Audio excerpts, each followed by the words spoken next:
Hi, I'm Jeremy with The Window Experts, and I want to show you why it's important to check your weep holes probably once a year, or maybe before a heavy rainstorm's coming, possibly even a hurricane. This is the weep hole of the window, and this window is designed to catch water in this track. It goes to the side, it goes down, and it exits right here. So to check and see if it's clogged, you want to visually look.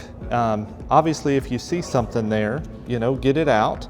But just because that looks clean and open, there could be a clog somewhere else in there. So that's where we recommend getting some water and just pour the water in the track and give it a little time, and it should start to exit here. And you can see if it's working like it should.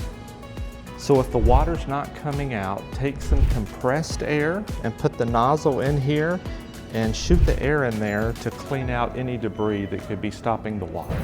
Thank you for watching. Hopefully this was helpful. If you have any more questions that we could help with, please reach out to us and let us know.